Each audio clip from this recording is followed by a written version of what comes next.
Hello नमस्ते, welcome back to my channel. I hope आप अच्छे होंगे, अपना ख्याल अच्छे से रख रहे होंगे।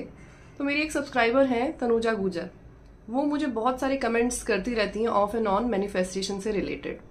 कुछ ख्वाहिशें होंगी उनकी जिनको वो पूरा करना चाहती होंगी, बट उनके जो कमेंट्स हैं ना, वो मुझे पढ़ के ऐसा लगता है कि वो कंफ्यूज्ड हैं। तो कल भी उन्होंने मुझे एक बहुत बड़ा सा कमेंट भेजा मैनिफेस्टेशन को लेके। उन्होंने सारी बुक्स पढ़ी हुई हैं, the secret, the power of subconscious mind, और भी कुछ वो बोलती रहती हैं मुझे। बट कई चीज़ें ऐसी होती हैं जो मैं रिप्लाई में आपको नहीं बता सकती, क्योंकि उनका जो जवाब है ना वो इतना सिंपल नहीं होता। तो इसलिए मैंने सोचा कि आज ये वीडियो स्पेशली आपके लिए और उन लोगों के लिए जो मैनिफेस्टेशन करना चाहते हैं और जिनको सही तरीका नहीं पता है कि मैनिफेस्टेशन ना आखिर करते कैसे हैं। तो चलिए आज की इस वीडियो में मैं आपको इस मैनिफेस्टेशन वाली टर्म को ना बहुत ही आसान भाषा में समझाने की कोशिश करूंगी। And I hope after this video आपको सारी चीजें क्लियर हो जाएंगी कि आखिर ये जो टर्म है ना, इसका मतलब है क्या और इसको करना कैसे है। तो पहली चीज तो ये है कि मुझे पर्सनली ऐसा लगता है कि ये जो मैनिफेस्टेशन वाली टर्म है ना, इसको पिछले 2-4 साल से इतना हम सुन रहे हैं और उसकी वजह से एक तो बहुत ज्यादा हाइप क्रिएट कर दी गई है इस चीज के लिए, प्लस इस चीज को ना बहुत कॉम्प्लिकेटेड बना दिया गया है। सब जगह मैनिफेस्टेशन के बारे में बात हो रही है, कोई कुछ बोलता है, कोई कुछ। मैं ऐसा मानती हूँ कि जब भी आप किसी चीज के बारे में भी कहीं से पढ़ते हो या कहीं से सुनते हो, फॉर एग्जाम्पल जो ये मेरी सब्सक्राइबर हैं, इन्होंने बहुत सारी बुक्स पढ़ी हैं मैनिफेस्टेशन के बारे में। मैं अगर कभी भी किसी चीज को पढ़ती हूँ एक जगह से, 2 जगह से, 3 जगह से, या कहीं से सुनती हूँ, उसके बाद वो सारे के सारे डॉट्स कनेक्ट करने की कोशिश करती हूँ कि मैंने यहाँ पे क्या पढ़ा था, वहां पे क्या पढ़ा था। और जब वो डॉट्स कनेक्ट हो जाते हैं, जब वो मैचिंग होने लगती है आपस में सब जगहों पे, फिर मेरी एक अपनी सोच बन जाती है। और जब वो हमारी सोच बन जाती है ना, तो हमारा ट्रस्ट उसके ऊपर 100% हो जाता है। और फिर जब हम उस चीज़ को इम्प्लीमेंट करते हैं तो वो चीज़ फिर हमें रिजल्ट देती है, क्योंकि हमें लॉजिकली, हमें हर तरीके से हमने उस चीज़ को एनालाइज किया होता है और फिर हम किसी कंक्लूजन पे आए होते हैं। तो इसलिए ये बहुत ज़रूरी है कि जब भी आप कहीं से भी कोई चीज़ पढ़ रहे हैं तो उस चीज़ को अपने दिमाग के थ्रू एनालाइज जरूर करें और उसके बाद अपने एक कंक्लूजन पे आए, और फिर उस अपने कंक्लूजन पे आने के बाद ना उस कंक्लूजन को फॉलो करें। तो चलिए अब मैं आपको मैनिफेस्टेशन को बहुत ही सिंपल से शब्दों में समझाने की आज कोशिश करती हूँ। बहुत ही सिंपल सी चीज है अपने सपनों को पूरा करना, अपनी ख्वाहिशों को पूरा करना। और इस कॉन्सेप्ट में आगे जाने से पहले ना कुछ चीज़ों को हमें समझने की ज़रूरत है। पहली चीज़ तो ये कि ये जो यूनिवर्स है, इसमें बहुत सारी फ्रीक्वेंसीज हैं, ट्रैवल कर रही हैं, जो हमें नहीं दिखती।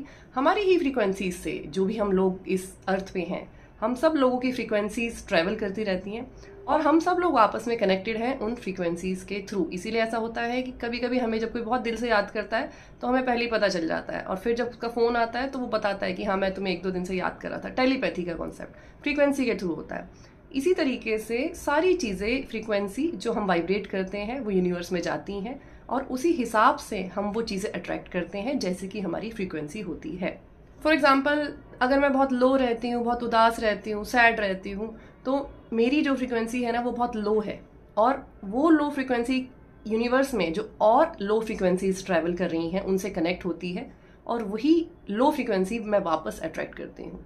अगर मैं खुश हूँ, अगर मैं बहुत वाइब्रेंट हूँ, तो मैं हायर फ्रीक्वेंसी पे वाइब्रेट कर रही हूँ और फिर मैं वही हंसी खुशी अपनी ज़िंदगी में वापस अट्रैक्ट करती हूँ। अब दूसरा जो मेन कॉन्सेप्ट इसमें आता है वो ये है कि जब भी हम कोई ख्वाहिश रखते हैं, कोई विश अपनी पूरी कराना चाहते हैं, तो इस यूनिवर्स को पता कैसे चलता है कि आखिर हम क्या चाह रहे हैं और वो विश हमारी कैसे पूरी होती है। इसके लिए मैं आपको ये चीज़ समझाती हूँ कि क्या आपको ऐसा लगता है कि जो हम मांगते रहते हैं, मतलब ख्वाहिश जो हमारी है वो हम सोचते रहते हैं उसके बारे में कि सपोज अगर मुझे एक कोई जॉब चाहिए या मुझे कोई एग्ज़ाम क्लियर करना है, तो मेरी सोच क्या होती है कि भगवान प्लीज़ ये एग्ज़ाम मेरा क्लियर करा दो, या फिर इसी तरह की सेल्फ टॉक हमारे अंदर होती रहती है, ये मेरी विश है। इसमें आपको एक चीज़ ये समझने की ज़रूरत है कि जब मैं ये शब्द बोल रही हूँ कि प्लीज़ भगवान मेरा ये टेस्ट क्लियर करा दो, तो क्या लगता है ये यूनिवर्स को हिंदी आती होती है? हिंदी समझता है ये यूनिवर्स? या अगर कोई दूसरी कंट्री में है और वो इंग्लिश में अपनी कोई विश पूरी करवाना चाहता है, या कोई जर्मन में है या कोई फ्रांस में रह रहा है, तो क्या इस यूनिवर्स को जर्मन समझ में आती है या फ्रेंच समझ में आती है? आंसर है नहीं। ये यूनिवर्स किसी भी भाषा को नहीं समझता है। ये यूनिवर्स समझता है हमारे इमोशंस को, हमारी फीलिंग को, और उसी फीलिंग के हिसाब से आपकी मैनिफेस्टेशन पूरी होती है। उसी फीलिंग के हिसाब से आपकी जो विश है वो वाइब्रेशन के थ्रू, वो फ्रीक्वेंसी के थ्रू इस यूनिवर्स के अंदर जाती है। फॉर एग्जाम्पल, अगर मैं बहुत मोटिवेटेड हूँ, बहुत इंस्पायरिंग फील हो रहा है मुझे कि मैं बहुत कॉन्फिडेंट फील कर रही हूँ, तो कि नहीं मेरा ये एग्ज़ाम क्लियर हो जाएगा क्योंकि मैं दिन रात पढ़ाई कर रही हूँ और मैं बहुत सारी चीज़ें उस एग्ज़ाम से रिलेटेड कर रही हूँ, तो मेरी इमोशन क्या है उस एग्ज़ाम के लिए, मेरी फीलिंग क्या है उस एग्ज़ाम के लिए। फीलिंग है yes I am feeling confident, I am feeling happy about it, yes I will clear that exam. तो वो जो मेरी फीलिंग है ना, उससे मेरी फ्रीक्वेंसी बनती है और वो फ्रीक्वेंसी वापस यूनिवर्स में जाती है और वही सेम फ्रीक्वेंसी से मैं अट्रैक्ट होती हूँ और वही रिजल्ट मुझे वापस मिलता है। अगर आपकी कोई भी ख्वाहिश है और आप उसको सिर्फ हिंदी में या इंग्लिश में या किसी भी भाषा में सिर्फ बोले जा रहे हैं कि मुझे ये दे दो, ये दे दो, ये दे दो, लेकिन आप उससे रिलेटेड उस खुशी को या उस इमोशन को फील नहीं कर रहे हो, तब तक वो आपकी मैनिफेस्टेशन कभी पूरी नहीं होगी। अगर मुझे कुछ चाहिए तो मुझे ये विश्वास अपने अंदर रखना पड़ेगा कि वो चीज़ मुझे मिलेगी, मुझे वो खुशी अपने अंदर फील करनी पड़ेगी कि वो चीज़ मुझे मिल गई है। मुझे कोई कार चाहिए तो मुझे वो फील करना पड़ेगा कि yes I have that car. जब तक मैं वो खुशी फील नहीं करूंगी, वो इमोशन फील नहीं करूंगी, जब तक वो मेरी फ्रीक्वेंसी नहीं बनेगी, और जब तक मेरी फ्रीक्वेंसी नहीं बनेगी, जब तक वो यूनिवर्स में नहीं जाएगी और यूनिवर्स वापस मुझे उस फ्रीक्वेंसी से रिलेटेड रिजल्ट नहीं देगा। सिंपल सी बात है।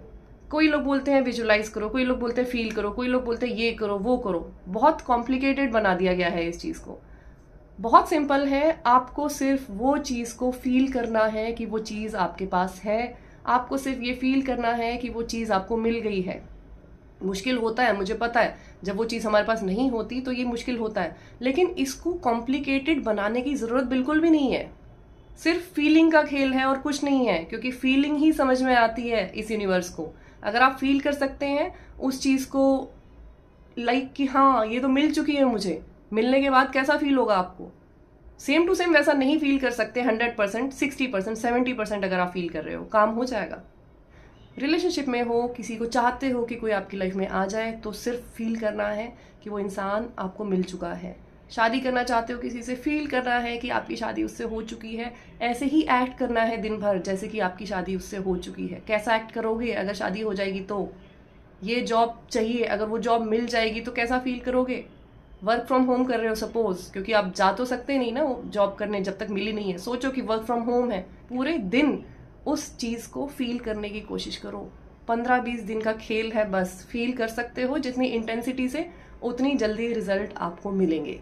तो आई होप आपको आज मैनिफेस्टेशन का जो सही मतलब है ना वो समझ में आया होगा, और अब आप इस चीज़ को कर पाएंगे अपनी रियल लाइफ में अच्छे से। एंड अगर आप ये इमोशन वाली बात को अच्छे से अपने मन में बिठा लेते हैं ना और कर पाते हैं, तो कोई भी चीज़ ऐसी नहीं है कि जो आपकी विश पूरी होने से रोक सके। ये मेरी गारंटी है।